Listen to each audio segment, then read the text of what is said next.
What's up, cool people? I'm Matt Conroy.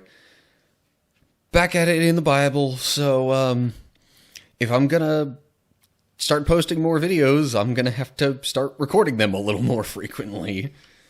So, yeah, let's see here. We are at Genesis chapter 11 now. Yeah, so, right off the bat, this one seems to almost like disconnect itself from the immediate story of Noah's descendants, but you'll see what I mean here in a sec. So, Genesis 11, verse 1. At one time, all the people of the world spoke the same language and used the same words. As the people migrated to the east, they found a plain in the land of Babylonia and settled there. I wonder if that was directly connected with the particular son of Noah's that it mentioned in the last chapter. Possibly.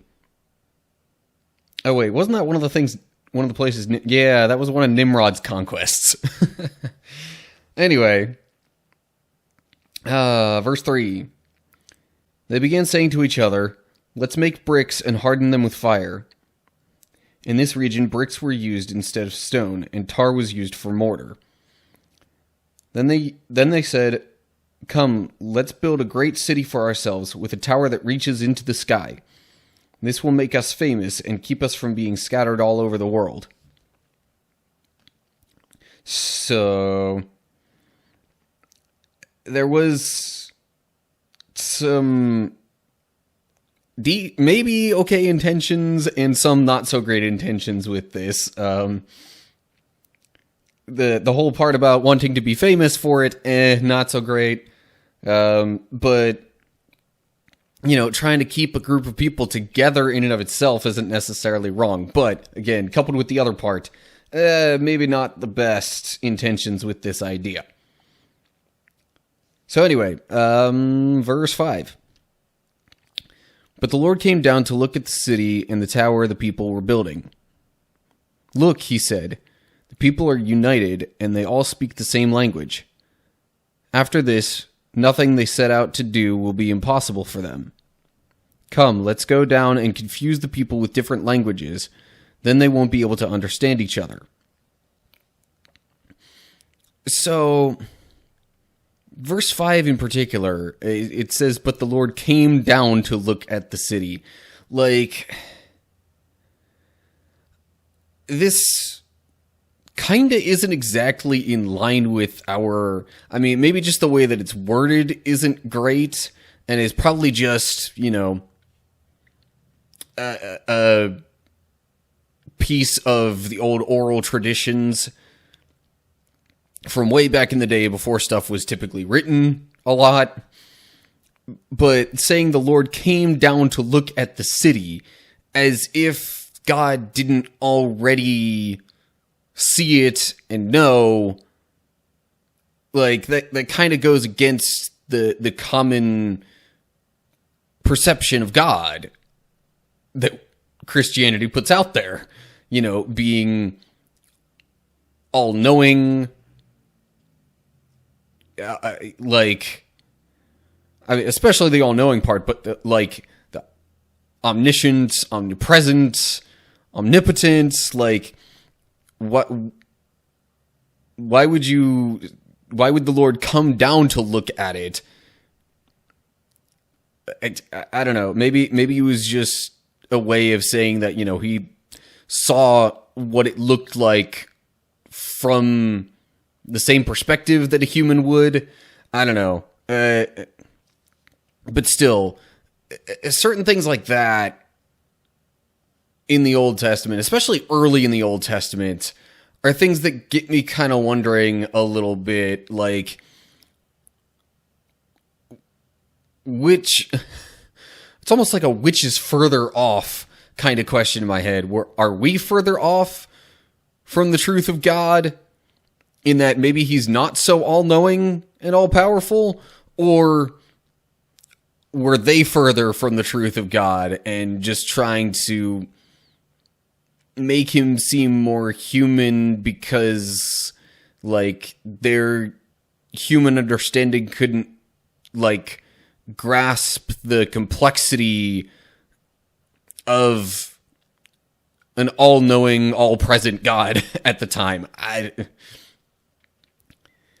Anyway, yeah, so, God didn't want this thing to happen, essentially.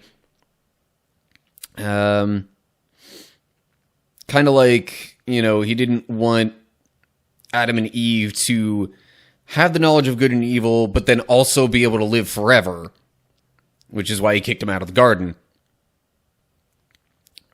So, yeah. Anyway, verse 8. In that way, the Lord scattered them all over the world, them being the people who lived in the city, I guess. And they stopped building the city. That is why the city was called Babel, because that is where the Lord confused the people with different languages. In this way, he scattered them all over the world. So, there is some kind of a footnote about Babel there.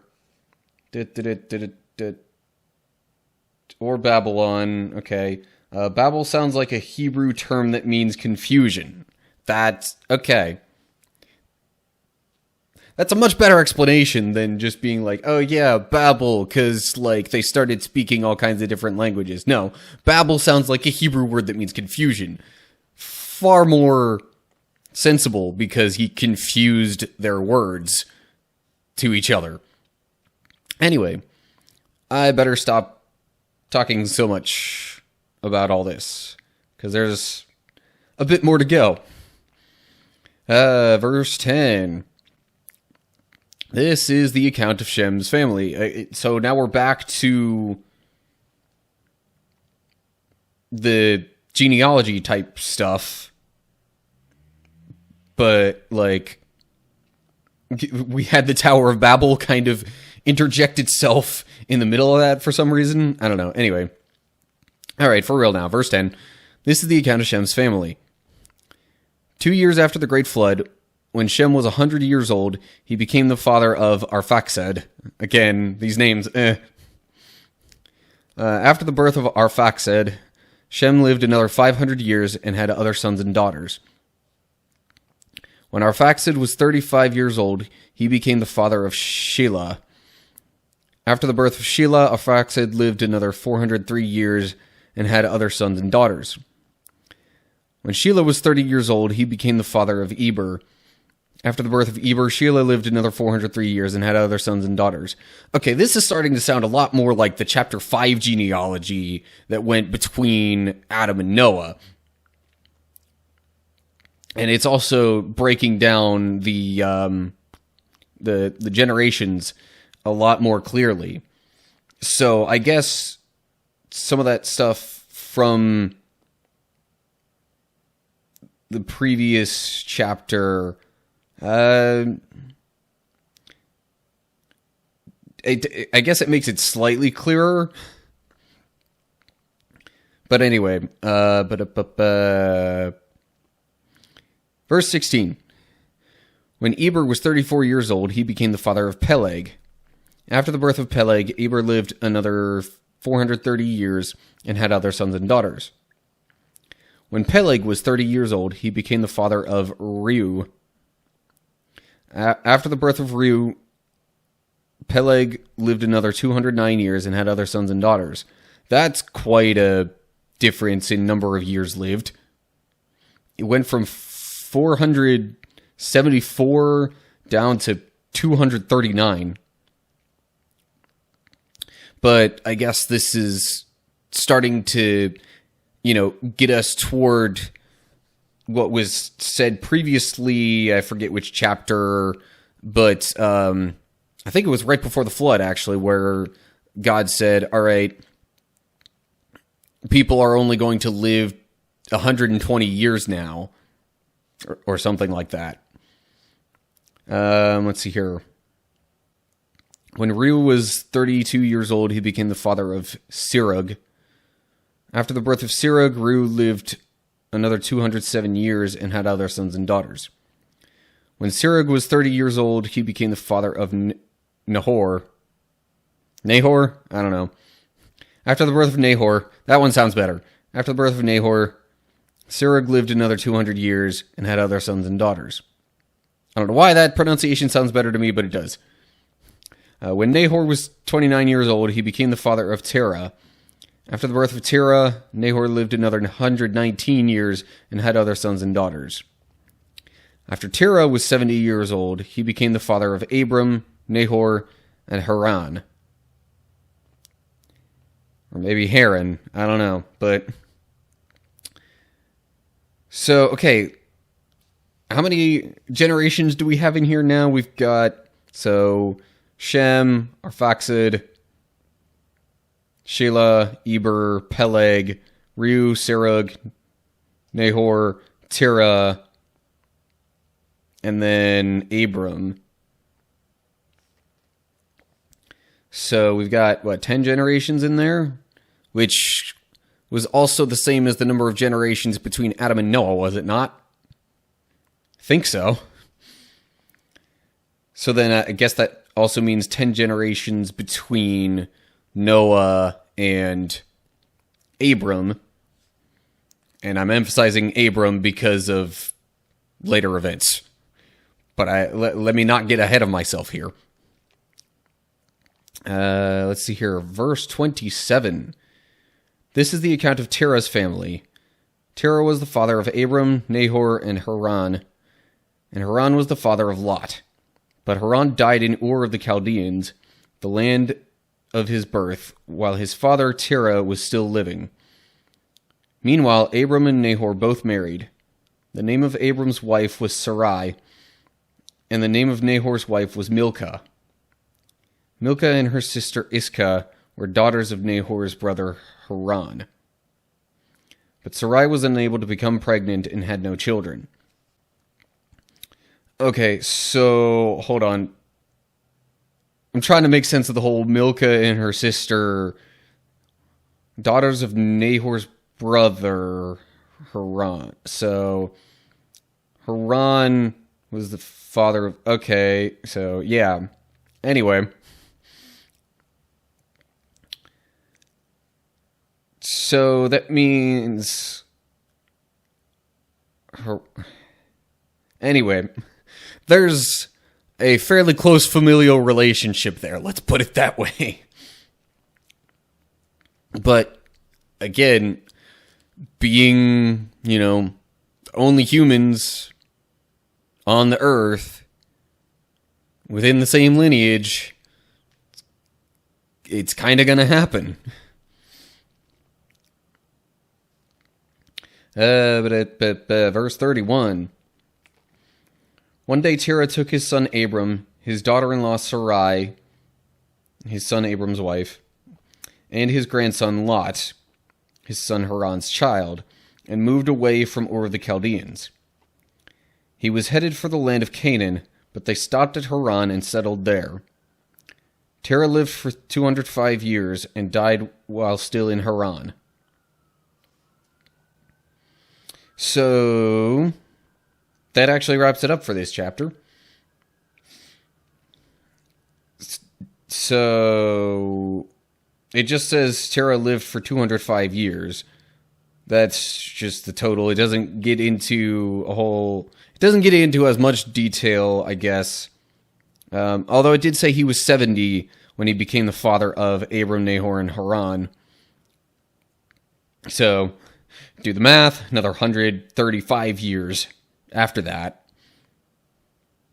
If you want to keep the symmetry and the pattern of the previous listings in the genealogy. But anyway, so yeah, as with the previous genealogy, we're kind of setting the stage for what's about to happen. And just to let you know, Abram and Sarai are going to be the focus, especially Abram, of what's coming up.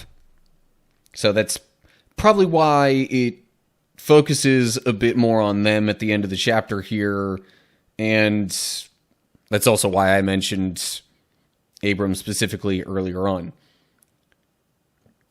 But anyway, so let me just go back and double check my own numbers here, because I think that was... I'm trying to double check the whole 10 generations thing.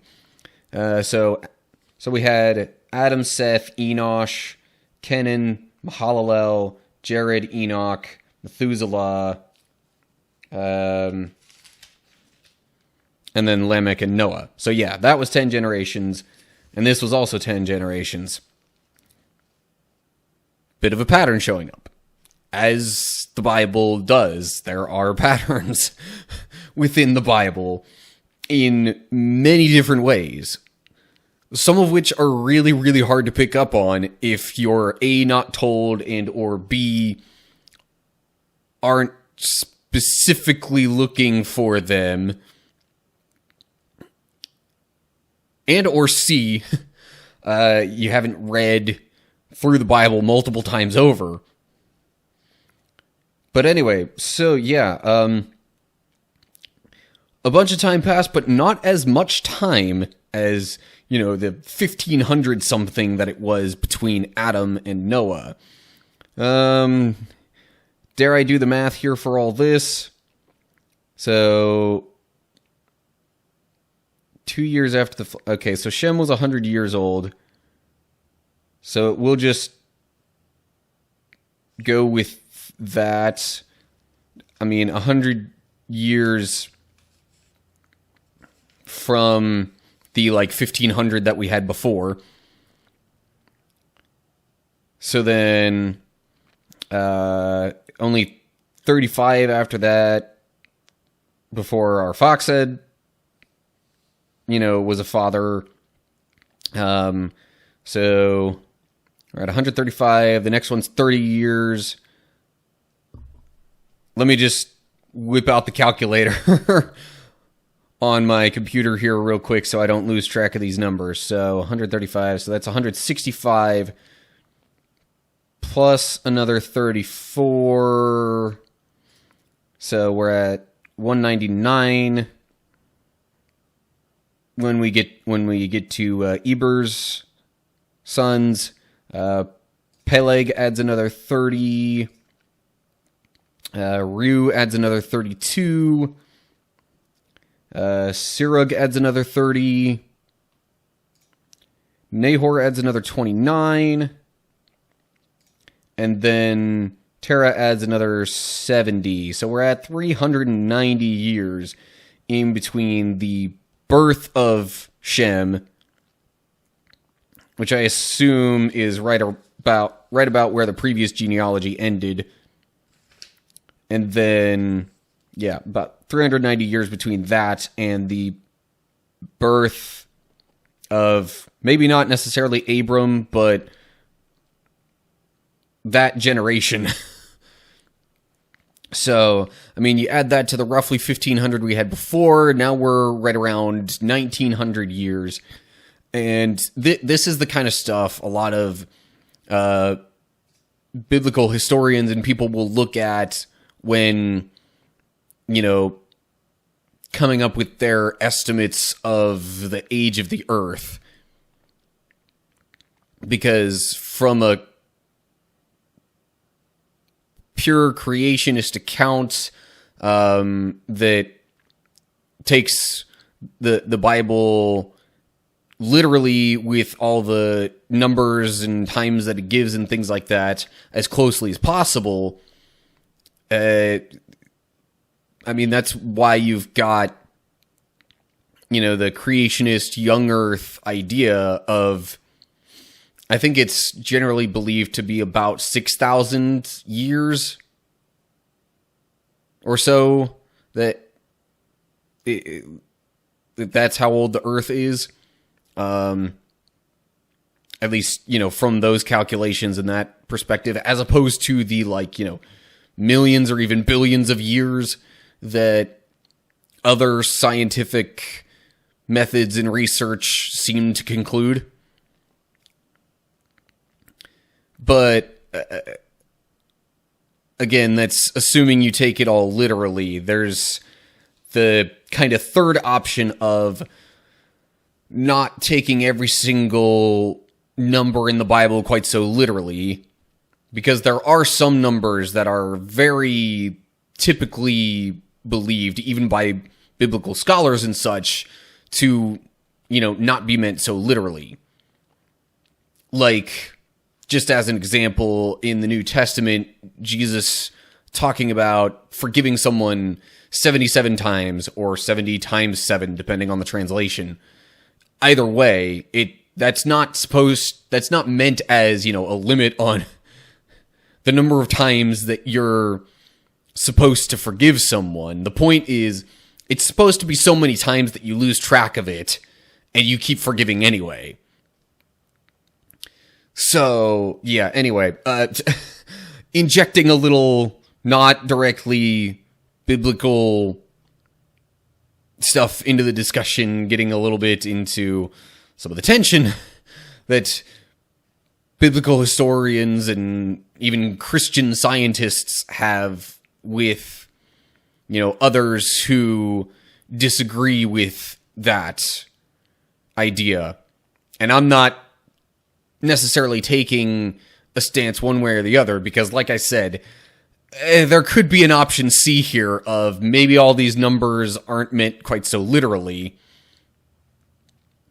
But anyway, that's also ignoring the fact of there being some wiggle room in some sections of the historical accounts given within the Bible.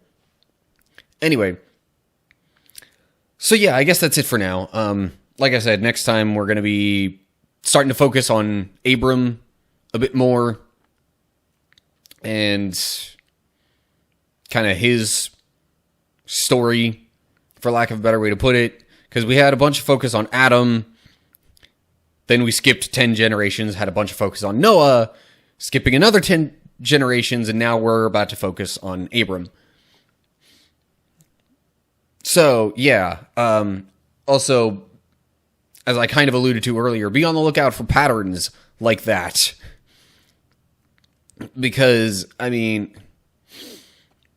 that's also one of the things where, from a narrative standpoint, it, brings a little more significance to certain things and meaning, and, like, if you really look into the details of it, you'd be reading this genealogy, possibly knowing the previous one was 10 generations and being like, oh, hey, this went through 10 generations. I wonder if something significant's about to happen. The short answer is yes, but we'll get there. Anyway, okay, I've babbled on enough. Let me just wrap up this video. So, as always, like the video if you enjoyed it. Share it with others if you want them to see. Make sure you subscribe to my channel and click the bell to get notifications when I post new stuff, especially because of the uncertainty of when and how often exactly I'm going to be posting these now. I'm pretty sure I'll maintain Wednesday, but there might be additional days some weeks. We'll see. Anywho, yeah, all the more reason to get those notifications so you know for sure you're not missing anything. And of course, look down in the description for info on other social media pages and how to find and follow those. Leave comments down below all that with any thoughts that you have. And of course, there are videos, or should be soon, videos on screen. Feel free to check those out too. So anyway, that's it for now. Hope you're all doing well. Hopefully I will see you for the next video, or at least the next chapter that we get into here. But whatever the case is, until next time, stay cool, people.